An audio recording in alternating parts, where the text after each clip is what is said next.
Raising awareness to help many, especially tweens and teens and young adults. This is National Eating Disorder Week, and here to talk about some common eating disorders and treatment is Dr. Maryam Jernigan-Noesi, Assistant Professor of Psychology at the University of St. Joseph. Thank you so much for joining us. Oh, it's wonderful to be here. Let's talk a little bit about what some of the common eating disorders are. Yeah, so eating disorders are really major illnesses that actually can, lead to major physical health problems as well as emotional health issues. So ones that I feel like people have heard more often about are anorexia nervosa as well as bulimia nervosa. But in 2013, our mental health rule book of sorts actually began to recognize binge eating disorder as an official eating disorder category. And there's research to suggest that binge eating disorder is actually the most common eating disorders amongst most individuals. There's also, I think, a lesser well-known category where more individuals actually fit into this category, formerly referred to as eating disorder not otherwise specified, and commonly now referred to as other specified feeding or eating disorder.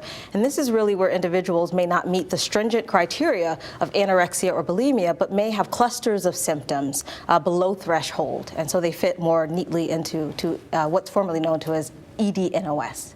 What are those symptoms that people should be on the lookout for if they suspect that a loved one does have an eating disorder? Yeah, so I like to think about, if we're looking at symptoms related to eating and weight, I like to think about them on a continuum. So on the one end, we're thinking about your more restrictive eating disorder symptoms related to anorexia. And on the opposite end of that continuum, with respect to binge eating disorder, we're looking at excessive eating. So it's a range of attitudes and behaviors related to your more restrictive eating, symptoms that may be related to fixating on a small amount of food or a certain type of food. At the other end of the continuum, you're looking at individuals that may be eating excessively large amounts of food in a very short amount of time, feeling uncomfortably full during those periods of time, and then afterwards, they may also be experiencing periods of sort of shame and guilt. In the middle, if we're sort of, again, looking at that continuum, there may be individuals that are engaging in overeating, but also binging, in addition to what we refer to as binge eating, which are those excessively large amounts of eating episodes, purging. So compensatory behaviors that may include using diuretics, in some cases of excessive exercise, as well as maybe forced vomiting.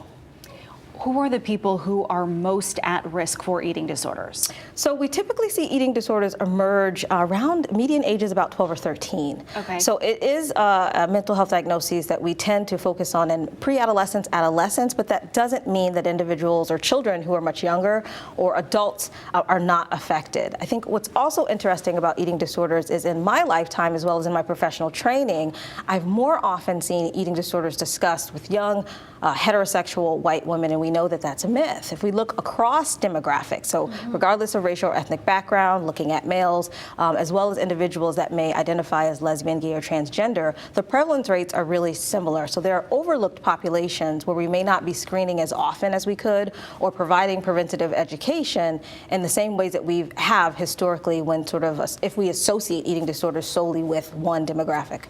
And we're almost running out of time, so Sure. I know that this topic could go on for a long time, but what can people do for treatment options, or if they think that they need to reach out and help someone? Absolutely. So we're looking at different levels of treatment as well as different types of treatment. Levels could be, for your more significant eating disorders and medically compromised individual, you're looking at residential, hospital-based treatments, intensive outpatient programs where a person may be going several times a week, or individual therapies. So they may be seeing someone like myself in outpatient treatment, or doing family-based work, so where parents are taking responsibility for their child with regard to eating and nutritional needs. All right, well, all discussions that probably need to be had. Absolutely. Thank you so much for joining us. We really appreciate you being here. My pleasure.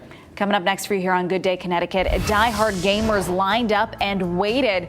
Nintendo's newest gaming system is now out. We will have reaction from those who just couldn't wait to get their hands on that system.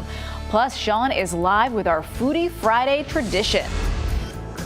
That's right, Amanda. It is a Foodie Friday road trip, and we are in Oakville, and there's nothing ordinary about the wings here at Ordinary Joe's. So many flavors, more than 2 dozen, and we are going to put a new one to the taste test. It is called the Come On. How about a little chili chipotle to spice your little taste buds this morning? Come and join us. It's Foodie Friday, y'all. Stay with us.